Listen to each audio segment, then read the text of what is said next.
New York Times columnist Michelle Goldberg writes today, the wounds it has torn open will be hard to mend because so many people are feeling betrayed.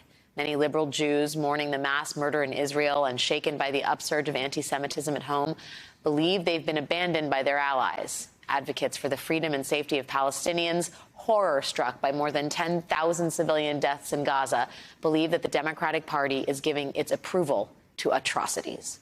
Back again with me are Michelle Goldberg and Maya Wiley. Michelle, you look at this fracture through the lens of Jamal Bowman. Can you talk a little bit more about that for folks who haven't read the piece? Sure. Well, Jamal Bowman is, of course, a member of the quote-unquote the Squad, you know, this kind of alliance of very progressive young Democrats, all people of color. And he won an upset victory against a super pro-Israel representative, Eliot Engel, in 2020, sort of coming at it with the energy of the George Floyd protests behind him. He's in a district that is about half Black and Latino, but also has a lot of Jewish voters, and Jewish voters make up a really significant part of the Democratic primary electorate. And Bowman has been pretty consistently to the left on Israel and Palestine, more so since he took a trip to the region and saw the occupation up close.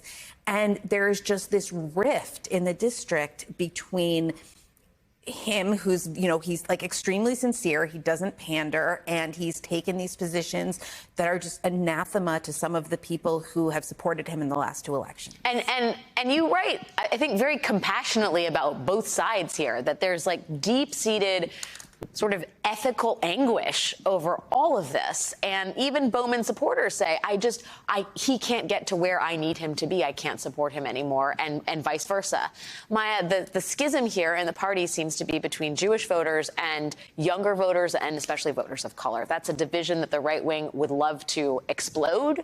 And I wonder if you think this is something that can be dealt with, a healing can happen before 2024. Well, one thing that struck me about your piece, Michelle, which I thought was so well rendered, is that Jamal Bowman, who endorsed me when I ran for mayor, for full disclosure, and who is someone who I think is a deeply honorable and sincere human being, did what he should have done. He asked for Jewish community members to come speak with him and had a sit down with them and talked honestly about what he saw and his concern for them. You know, and I think one of the things that has happened, because there's so much trauma, there's so much pain, the rise in anti-Semitism is real. Mm-hmm. The fear that I know that so many people, including civil rights leaders I work with who are Jewish, are feeling is quite intense, even very, very, very progressive ones on the question of the region. At the same time, we're seeing a rise in hate against Arab Americans, Muslims as well.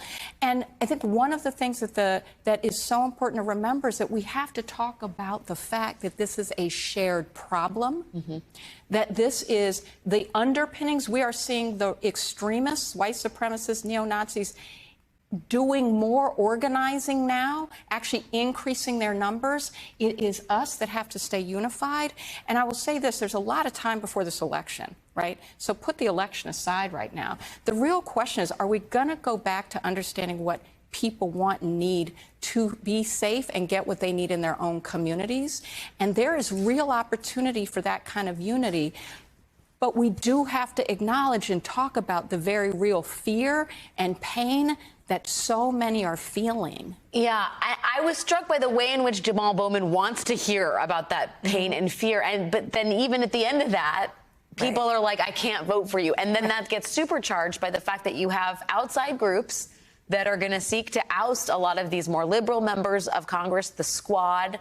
And you write, Michelle, about the implications for a Democratic Party that no longer has sort of that face of it in such ascension, if you will. Right, and I guess we'll see what that looks like. But yes, there's going to a lot of members of the Squad, you know, Jamal Bowman, Ilhan Omar, Summer Lee, Cori Bush are going to be facing very well-financed and potentially really ugly primaries. And, you know, we don't know what's going to happen in those primaries. But the idea that you have a Democratic Party that is already has a kind of collapse in support from young people, has diminished diminishing support among people of color, the collapse in support of Muslims and Arab Americans, how it's going to affect enthusiasm if you see the people that they look to in the Democratic Party be sort of cast aside. I think it could or be pushed out, right? yeah, Or pushed actively. out, yeah. And I think that could be really devastating. And there's people that's where kind of party leadership you would think should